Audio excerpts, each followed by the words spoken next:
미식 축구의 모든 것 All About NFL 이제 First and Eight 2부 시작하겠습니다. 앞서 1부에서 이제 Thursday Night Football 경기에 대한 예상을 해봤고 이제 남은 14경기에 대한 예상을 이어갈 텐데요. 가장 먼저 이제 살펴볼 경기는 잭슨빌 제기어스와 캐롤라이나 팬서스의 경기가 되겠습니다. 떠오르는 신예 쿼터백들 간의 이제 맞대결 경기가 되겠는데요. 호감형 또라이 가든 민슈와 카일 앨런 선수가 이제 맞대결을 펼치게 될 텐데 이 경기는 저는 왜 그런지 모르겠는데 민슈가 계속 마음이 좀 가요. 그래서 저는 잭슨빌 제기어스의 손을 들어주겠습니다. 알겠습니다. 저는 이걸 제가 이제 정리해보면서 뭐라고 써놨냐면 이 경기는 모두가 기다리던 백업 쿼터백들의 대결입니다. 근데 뭐 너무 이렇게 비아냥거리는 건 아니고요. 진짜로 사실 이 두 선수가 헤매던 팀들을 각자 이제 팀에 지금 이제 쿼터백 자리를 넘겨받았을 때 0승 2패였거든요. 팀들이. 근데 그런 팀들을 지금 2연승으로 지금 이끌고 있는 그런 어떤 백업 쿼터백들의 지금 대결인데요. 또 이제 뭐 몇 가지 그 팀들의 대결에 대해서 좀 관전 포인트 좀 뽑아보자 그러면 양 팀 다 사실 보면 이제 스타 러닝백이 한 명씩 있죠. 그 팬더스 같은 경우에는 올 시즌 내내 사실 이제 작년에도 그랬었고 지금 시즌 초반에 캠 뉴튼이 부상으로 빠진 상황에서 팀을 대신 캐리하고 있는 크리스천 맥카프리가 있고 제규어스는 그동안 부진하다가 지난주에 드디어 이제 그 많은 기대를 안고 그 포텐을 가지고 있던 걸 드디어 폭발시킨 레너드 포넷이 이제 있는데 이 두 러닝백들도 기대가 되고요. 그리고 생각보다 이 두 팀의 수비도 쿼터백이 바뀐 이후로 수비도 좋아지고 있어요. 그러니까 이게 사실 신기한 게 리더가 어떤 역할을 해주냐에 따라서 팀 전반적으로 분위기가 달라지지 않습니까? 근데 이제 그 양 팀 다 주전 쿼터백들이 또 이제 리더격인 쿼터백들이 부상으로 초반에 빠지면서 상당히 분위기가 침체됐었거든요. 그런데 이제 의외로 백업 쿼터백이 들어와서 센세이션을 일으키면서 팀 전체 분위기가 좋아지고 수비도 좋아지는 이런 양상을 지금 보이고 있습니다. 그리고 이 두 팀의 재밌는 인연을 그냥 하나만 더 말씀을 드리면 이 두 팀은 공통적으로 1995년에 NFL이 익스펜션을 하면서 두 개의 팀을 새로 창단했을 때 들어온 팀들입니다. 근데 이 해는 저한테 상당히 좀 기억에 남는 해죠. 이때가 달라스 카우보이스가 마지막으로 우승했던 해거든요. 상당히 좀 좋은 추억을 가지고 있는 해인데요. 어쨌든 이 경기를 놓고 보면 사실 상당히 좀 팽팽합니다. 두 팀의 기록이 상당히 팽팽하고 쿼터백도 상승세고 근데 저는 어디서 이 경기에 좀 차이점이 날 거라고 생각하냐면 그게 패스 디펜스입니다.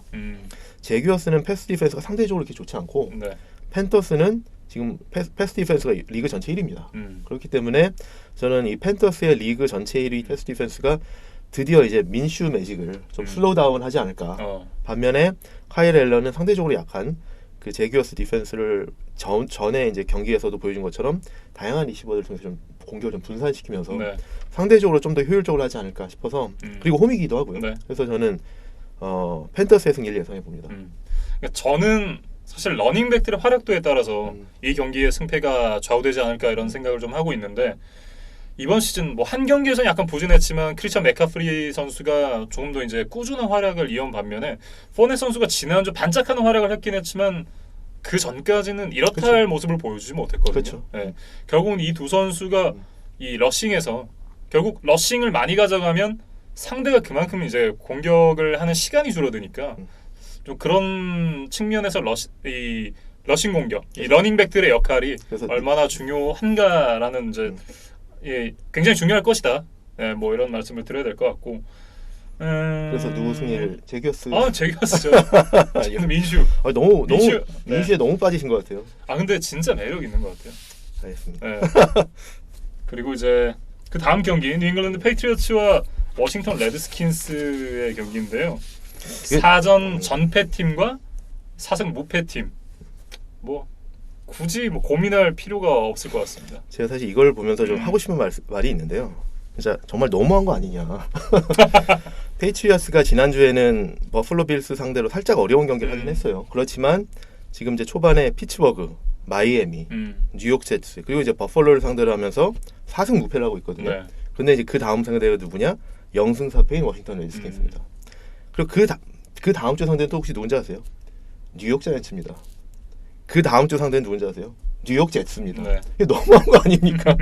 그리고 일반적으로 제가 생각할 때는 그 팀들의 어떤 스케줄에 있어서 앞부분 시즌 시작 부분과 후반 막판 이제 마무리 부분이 상당히 중요하거든요. 시즌 초반을 좋은 성적으로 이렇게 끌어올려서 팀 전반적으로 분위기를 좋게 가져가고 자신감도 올리고 그러면서 네. 이제 경기력도 키우면서 중반 부분에 좀 어려운 경기들을 치를 수 있는 그런 이제 기반을 다져가는 거고 이제 막판 이제 페넌트 레이스를 하는 시즌 막판에 스케줄이 좀 쉬우면 훨씬 유리하다라는 네. 생각을 하거든요. 근데 제가 지금 말씀드린 페이트리어츠의 처음 7경기 6경기군요.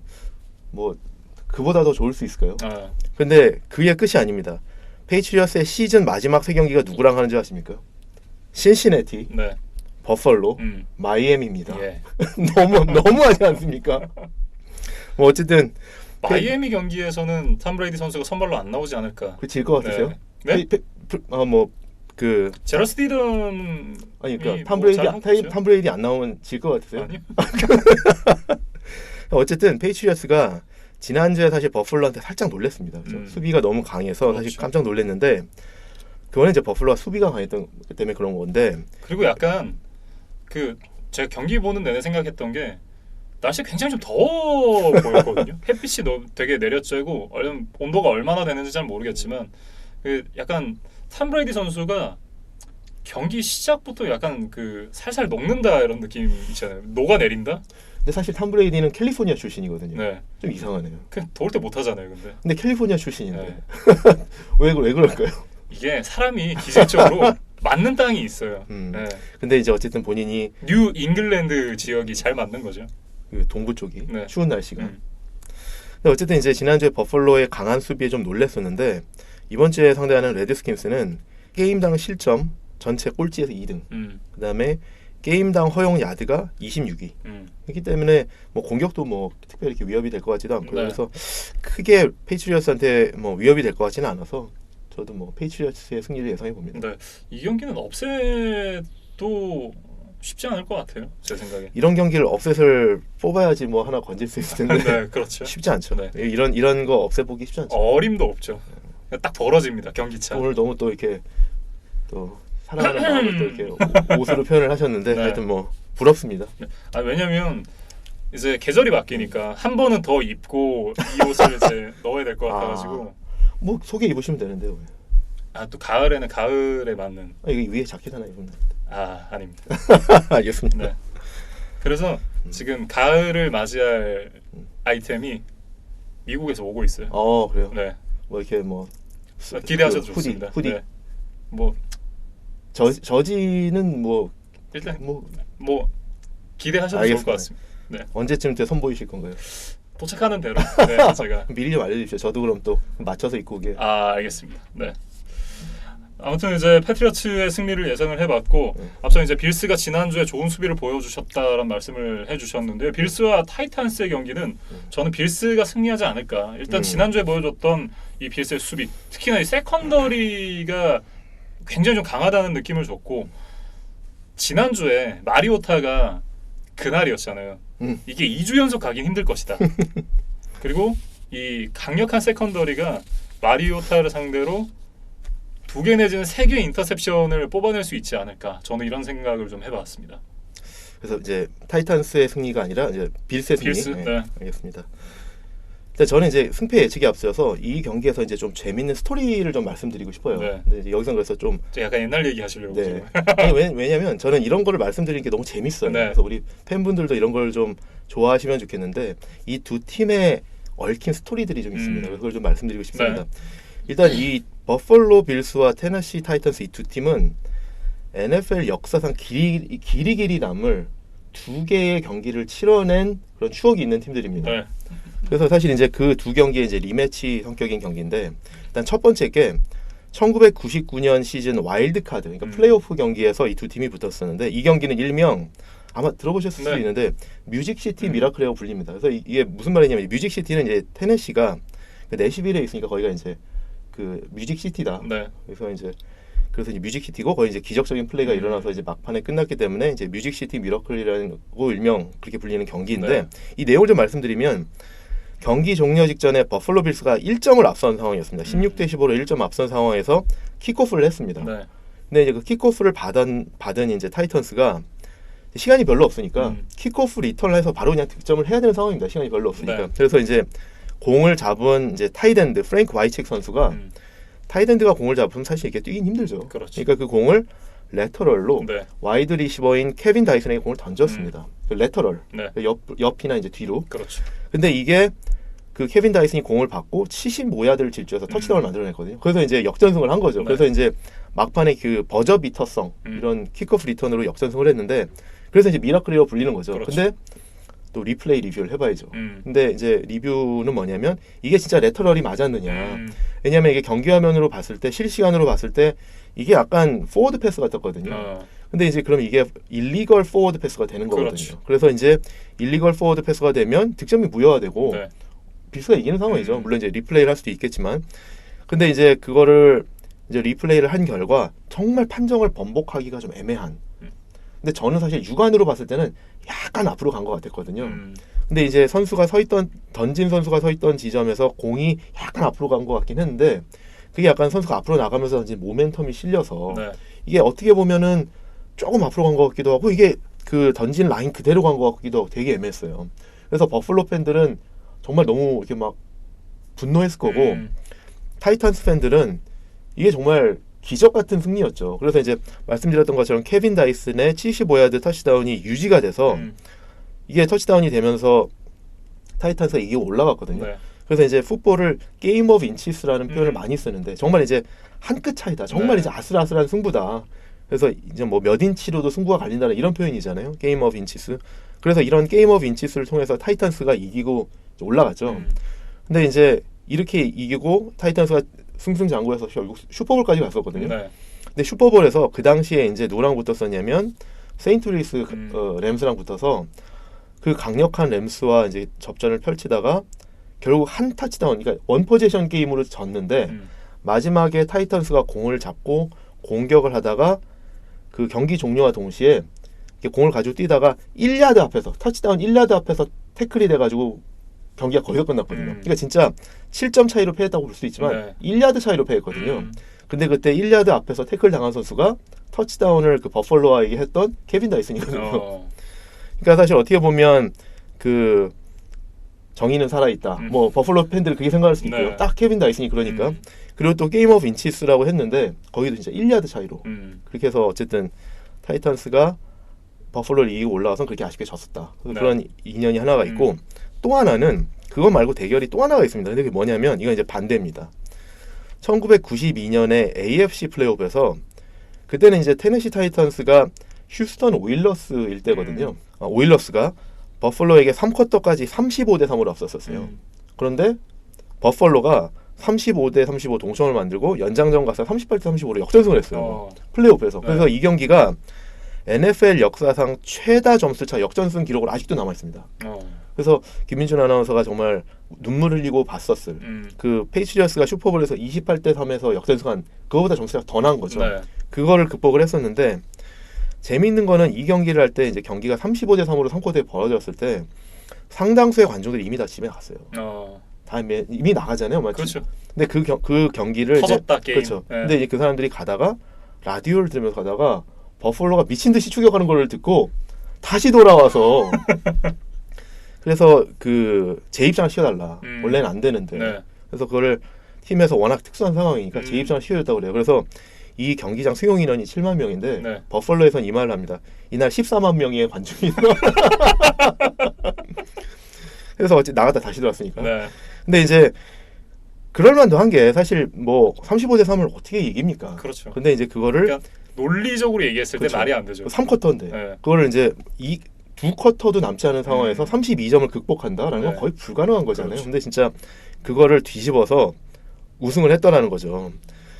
근데 또 진짜 그 버플로 팬들 입장에서는 이 경기 안 된다라고 생각을 할 수밖에 없었던 또 하나의 이유가 그 플레이오프 시작이 전에 정규리그 마지막 경기에서 휴스턴 오일러스하고도 붙었었거든요. 그러니까 플레이오프 시작이 전 경기 네. 그 경기를 휴스턴하고 했었는데 그때 휴스턴이 27대 3으로 이겼어요. 그러니까 버펄로 팬들 입장에서는 또 이러네. 그러면서 이제 35대 3 됐을 때 또 이러네. 그러면서 간 거죠. 근데 이렇게 될 줄이야. 네.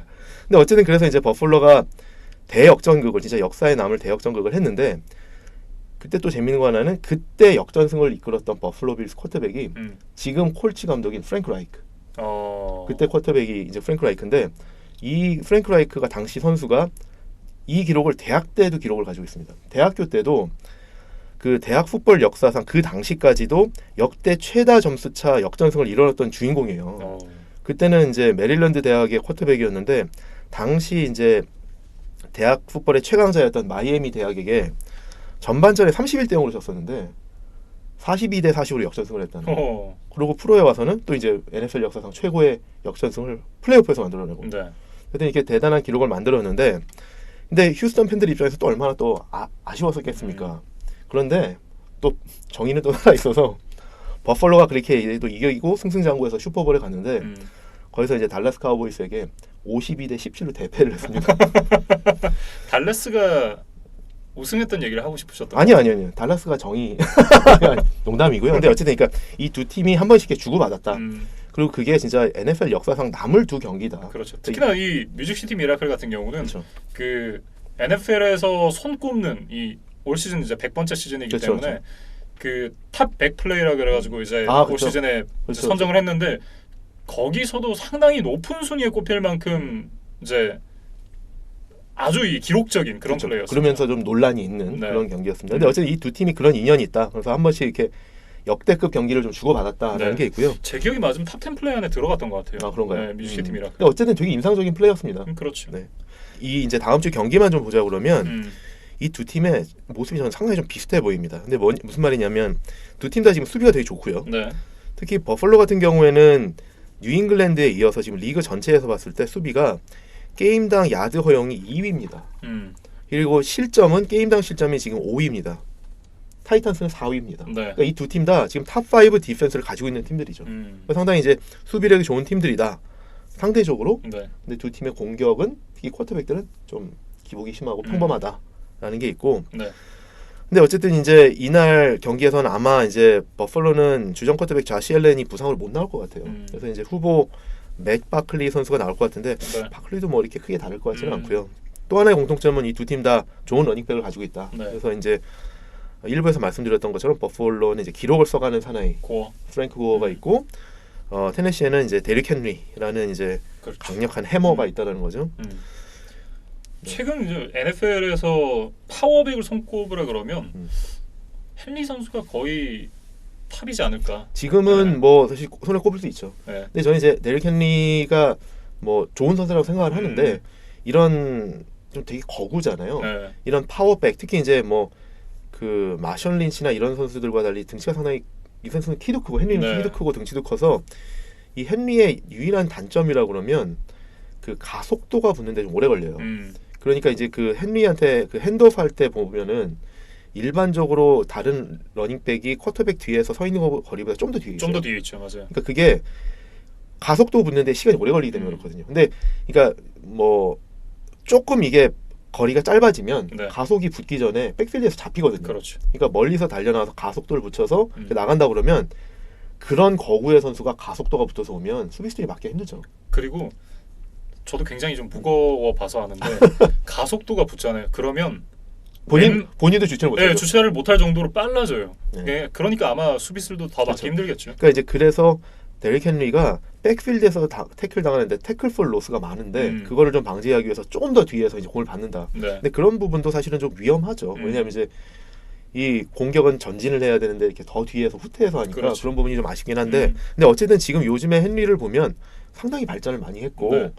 그 본인의 그런 어떤 신체적인 그런 장점이 단점으로 작용하는 그런 걸 최대한 미니마이즈하는 걸 요즘에 잘하고 있는 것 같습니다. 네. 그리고 어쨌든, 네. 그리고 이제 한 가지 이제 그래서 이 경기의 차이가 뭐냐 어디서 이제 승부가 결정될 거냐라는 걸 좀 보면 지금 버플로 빌스는 평균 19득점 정도를 하고 있거든요. 네. 이제 딱 거의 뭐 20점 언저리에서 매 경기 기록 중인데 턴오버가 좀 많습니다. 턴오버가 지금 10개로 리그 최하위고 네. 테너시는 공격이 좋았다 나왔다 좀 기복이 있습니다. 근데 그 말은 뭐냐면 버펄로는 이 경기에서도 한 20점 언저리를 올릴 것 같고 테너시는 포텐셜리 네. 잘하면 그 이상을 올릴 수 있는 40점도 갈 수 있죠. 그럴 수 있는 팀이라는 거죠. 근데 이 경기가 어디서 차이가 날 것 같으냐면 일단은 버펄로는 매 경기 거의 그냥 20점 가까이에서 득점을 올리고 있거든요. 평균 네. 득점이 19점인데 다 거의 20점 언저리에서 올리고 있고 테네시는 나쁘게 보면 기복이 있지만 좋게 보면 조금 더 득점을 높게 할 수 있는 그런 어떤 포텐셜이 있습니다. 네. 그게 있고 또 하나 버펄로는 지금 턴오버가 10개로 리그 최하이고 테네시는 턴오버가 1개로 리그 1위입니다. 그래서 이런 어떤 그 실수의 정도, 그다음에 어떤 좀 더 득점을 높이 할 수 있는, 특히 강한 수비를 상대로 해서 좀 더 득점을 어떻게 할 거냐가 변수가 될 텐데, 왜냐면 두 팀 다 수비가 강하기 때문에 이게 수비전이 되면 득점을 누가 조금이라도 더 하느냐, 이게 판가름이 날 텐데, 그렇죠. 그 공격력의 어떤 그 시얼링을 봤을 때 테네시가 좀 더 높지 않느냐. 그래서 저는 이 경기에서 테네시의 승리를 예상해 봅니다. 네. 이제 두 번째로 갈리게 됐고요. 2승 쫓아가네요 이제. 두 게임이 벌어질 수도 있어요 지금. 4게임 차인데. 이제 볼티모어 레이븐스와 피츠버그 스틸러스의 경기에 대한 얘기로 이어가겠습니다. 지난주 이제 클리블랜드 브라운스에게 뒷덜미를 잡혔던 볼티모어 레이븐스, 반면 피츠버그 스틸러스는 예상 외에 좀 선전을 보여주면서 승리를 가져갔습니다. 첫 승을 이제 신시내티를 상대로 이제 올렸죠. 네. 이 두 팀을 보면은 이 두 팀의 라이벌 관계는 지난 한 10여 년간 NFL에서 가장 치열했던, 가장 피지컬했던, 터프했던 그런 라이벌 관계입니다. 네. 그래서 진짜 이 경기를 보고 있으면 보는 사람도 정말 이렇게 경기가 끝나면 경기 끝나면 좀 몸이 쑤신 것 같고 정말 이렇게 강력한 그런 어떤 선수들이 많았는데, 그래서 진짜 터프 가이들의 대결이었거든요. 네. 그래서 뭐 몇 면들을 조금만 보자 그러면 진짜 뭐 2000년대 초반, 뭐 2010년대까지 초반까지 상당히 이제 뭐 최고의 수비들로 군림했던 뭐 볼티모어 같은 경우는 레이 루이스, 세이프티 에드 리드, 그다음에 라인베커 테럴 석스 뭐 이런 선수들이 있었고, 스틸러스 같은 경우에는 제임스 해리슨, 뭐 트로이 폴라말로 이런 선수들이 정말 기라성 같은, 이 중에 상당 부분은 아마 이제 명예전당도 들어가고 또 더 들어갈 선수가 나올 수도 있는데, 이렇게 정말 막강한 터프한 디펜스들이 붙어서 정말 치열한 경기를 붙었던 그런 라이벌이었는데, 그래서 이 경기가 열리면 정말 다른 경기를 제치고 이 경기를 볼 정도로 정말 흥미로운 매치업이었는데 정말 이제 진짜 옛날이옵니다. 이제는 두 팀이 너무 바뀌었죠. 그래서 이제 스틸러스 같은 경우에는 뭐 그 막강했던 수비수들, 그 터프 가이들 다 어디 갔고, 스타 플레이어들 공격에서도 뭐 다 날라갔고, 그렇죠. 이제 쿼터백까지 시즌 아웃되고 부상이 돼서 지금 너무나도 다른 팀이 돼 있고, 그래서 그 강력했던 스틸러스의 수비가 현재는 마이애미에 이어서 리그 전체 꼴찌에서 2위를 기록하고 있습니다. 그리고 뭐 그 게임당 실점으로 봤을 때도 지금 이제 꼴찌에서 5등으로서 이제 뭐 뻥뻥 뚫리고 있죠. 반면 레이븐스도 크게 낮진 않습니다. 레이븐스도 보면 그 터프했던 팀이 진짜 뭐 터프 디펜스와 터프 러닝 게임을 하던 팀이 이제는 가볍게 이제 쿼터백이 뛰고 롱패스하는, 이게 대학 스타일의 경기로 완전히 스타일이 바뀌어 있기 때문에 그런데 이제 수비도 보면 좀 예전만 못하고, 그래서 피츠버그 정도까지는 아니지만 좀 많이 달라져 있다. 그렇죠. 원래 이제 볼티모어 하면 수비의 팀인데, 그렇죠. 무게가 수비에서 공격 쪽으로 많이 넘어갔어요. 공격이 이제 좀 화려한 스타일로 좀 많이 바뀌어서 이제 대학 스타일의 공격으로 많이 바뀌었죠. 그래서 저는 이 경기를 보면, 물론 이 경기 자체도 뭐 재미있을 수 있지만 예전에 그 라이벌 경기가 좀 그립다라는 생각이 듭니다. 근데 이 경기 자체만 놓고 보면 피츠버그가 홈 경기이긴 하지만 러닝 게임도 볼티모어가 더 좋고, 수비도 더 좋고, 그다음에 공격에서의 빅플레이 포텐셜도 더 있기 때문에 전반적으로 봤을 때 저는 레이븐스가 승리하지 않을까라는 예상을 해봅니다. 저도 이제 볼티모어 레이븐스의 승리를 꼽았는데 저는 이제 좀 상황적인 부분들, 그러니까 지난주에 피츠버그 스틸러스가 물론 자신감이 붙어 있긴 하겠지만 지난주에 워낙 큰 점수차로 이겼고, 반면 볼티모어 레이븐스는 지구 라이벌인 클리블랜드, 라이벌이라고 부르기도 참 애매한 그렇죠. 클리블랜드 브라운스에게 이제 지고 말았거든요. 그러면서 이 두 팀이 이 경기를 임하는 그런 마음 자세 좀 다를 것 같다라는 생각이 들어요. 그래서 저는 볼티모어 레이븐스의 승리를 꼽았습니다. 알겠습니다. 또 뭐 똑같이 같네요. 네. 알겠습니다. 자, 다음 경기는 애리조나 카디널스와 신시내티 벵갈스의 경기가 되겠습니다.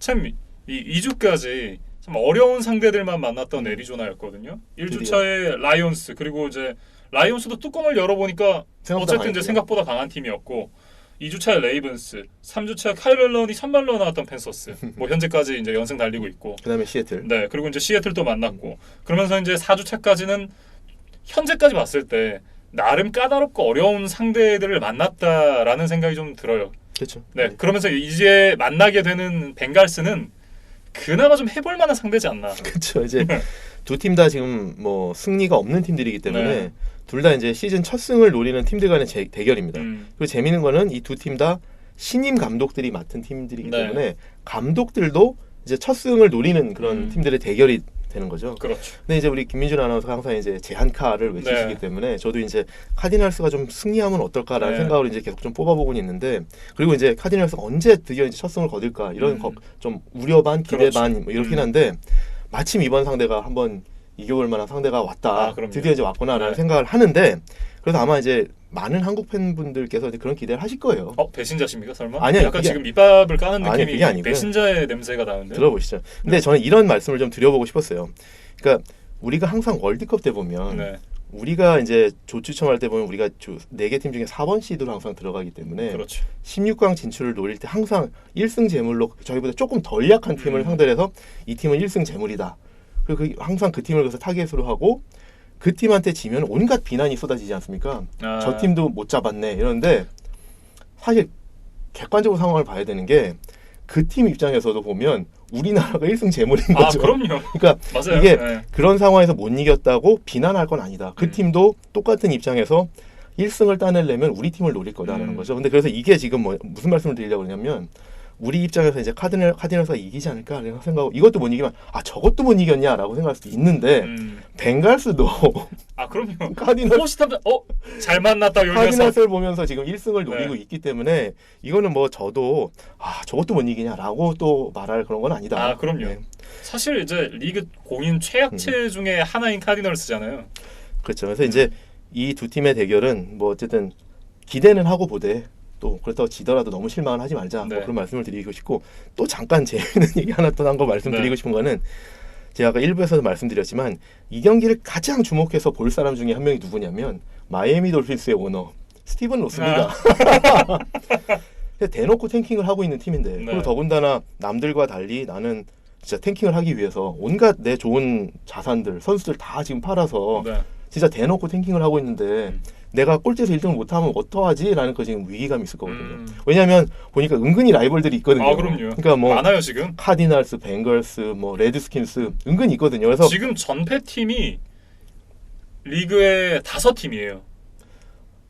AFC의 4팀, 그렇죠. NFC의 1팀. 제츠도 있으니까. 그렇죠. 그러니까 어쨌든 무승 팀이죠. 카디널스는 무승부가 하나 있으니까. 그러면 6팀. 그런가요? 네. 전패 팀이 AFC의 4팀이 있고, NFC 그렇군요. 그렇죠. 한 팀이 있어요. 이 지금 돌핀스 오너 스티븐 로스 입장에서는 그렇게 해서 나 진짜 대놓고 탱킹을 하고 있는데, 아니 이 팀들이 내가 그렇게까지 정성을 들여서 탱킹을 하는데 나보다 더 못하면 어떡하지? 1번 픽을 뺏어가면 어떡하지? 라고 사실 긴장을 할 수 있어요. 그래서 이걸 둘러보고 있을 거고, 이 상황이 저는 보면서 마치 뭐와 비슷하냐면, 또 이런 얘기하면 또 이제 김민준 아나운서 저를 또 놀릴 텐데, 예전에 야구 영화 중에 메이저리그라는 영화 아세요?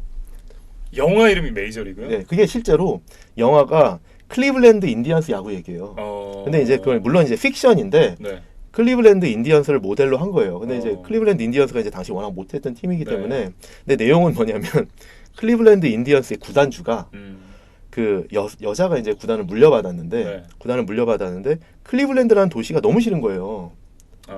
그 도시에 살고 싶지 않은 거예요. 그래서 팀을 배부른 소리 하고 있네. 그래서 마이애미로 옮겨야지라는 생각을 하는 거죠. 비치가 있는 해변이 있는 마이애미로 팀을 옮기고 싶어 하는데, 팀을 이 도시와의 계약상 마음대로 옮기지 못하는 거죠. 그렇죠. 그래서 팀을 옮기려면 이 입장 수익이 일정 수준 이하로 떨어져야 그 도시와의 클리블랜드 시와의 계약을 파기하고 팀을 옮길 수 있는 거예요. 그래서 이 구단주가 지기 위한 온갖 노력을 다 하거든요. 그래서 제가 아까 말씀드린 것처럼 좋은 선수들 다 방출하고 은퇴한 선수들 다시 계약하고 이런 식으로 해서 지기 위해서 온갖 노력을 하는데, 결국엔 나중에 또 기적적으로 팀이 또 막 이렇게 상승해가지고 결국 오너의 뜻대로 안 되는 그런 영화입니다. 근데 저는 지금 약간 이게 그렇다라는 거죠. 그러니까 마이애미 돌핀스 입장에서 좀 딱 약간 그런 거죠. 일부러 이제 지기 위해서 노력을 하고 있는데, 물론 목적은 다르지만 목적은 이제 그 영화에서는 이제 팀을 다른 도시로 옮기기 위한 거고, 더 좋은 도시로. 이 스티븐 로스는 리빌딩을 위해서 1번 픽을 받기 위한 그런 노력들인데, 이게 어쨌든 그 모습이 약간 비슷하다는 거죠. 오히려 팀이 잘 될까봐 걱정하는. 그래서 이제 그런 부분들이 좀 있다라는 거고, 이 경기 자체만 놓고 보면 이 경기 누가 이길지 진짜 모르겠어요. 정말 팽팽하거든요. 진짜 어렵죠. 몇 개 좀 이렇게 스탯만 좀 비교해보고 말씀드리면, 둘 다 되게 바닥권인데, 일단 러싱 수비, 상당히 중요한 러싱 수비가 벵갈스가 리그 27위, 카디널스가 28위. 경기당 실점이 벵갈스가 27위, 카디널스가 29위. 그 다음에 카일러 머리가 색, 피색 색 당한 수 20개로 전체 1위, 앤디 달튼이 19개로 전체 2위. 정말 아슬아슬하거든요. 진짜 마카마카의 경기네요. 그리고 근데 이제 그런 상황에서 조금 차이 나는 걸 찾아보자 그러면 카디널스가 일부 앞서는 게 있습니다. 경기당 득점이 벵갈스가 30위, 카디널스가 25위. 조금 앞섭니다. 그리고 턴오버에서 벵갈스가 10개로 리그 최하위로 이제 공동 최하위고 카디널스는 4개로 오히려 좀 상위권에 속하거든요. 그러면서 이제 벵갈스는 또 하나 이제 안 좋은 게 득점과 전진한 야드가 매 경기 조금씩 줄어들고 있어요. 근데 진짜 계속 줄어들고 있는데 이게 오르락내리락이 아니라 첫 경기부터 4경기까지 쭉 줄어들어서 첫 주 차에 20득점 했던 것이 지난주에 3점으로 줄어들었고요. 첫 주에 400야드 이상 전진했던 것이 저번 주에는 175야드로 줄어들었거든요. 그러니까 갈수록 안 좋아지고 있다. 그래서 저는 이 경기를 보면 전반적으로 비슷하지만 상대적으로 실수가 좀 적고 그리고 공격력이 조금이라도 조금 더 다이나믹하지 않나. 네. 그리고 또 하나 변수는 이 카디널스에는 그래도 어쨌든 데이빗 존슨이라는 훌륭한 러닝백이 있습니다. 네. 그래서 카일러 머리가 좀 계속 의지할 만한 러닝백이 있는데 그 벵갈스는 지금 러싱 공격도 상당히 안 좋거든요. 그리고 와이드 리시버 넘버 1, 2 다 나갔고. 네. 그래서 저는 이 경기에서는 우리 김민준 아나운서의 제안카에 따라서 이 경기에서는 카디널스 승리를 예상해 봅니다. 네, 이진만 해설위원이 배신자가 아닌 것으로 그렇죠. 결론을 내렸습니다. 저는 이제 카디널스의 승리를 예상을 했고요. 이번 경기에서 사실 애리조나 카디널스가 첫 승을 꼭 했으면 좋겠어요.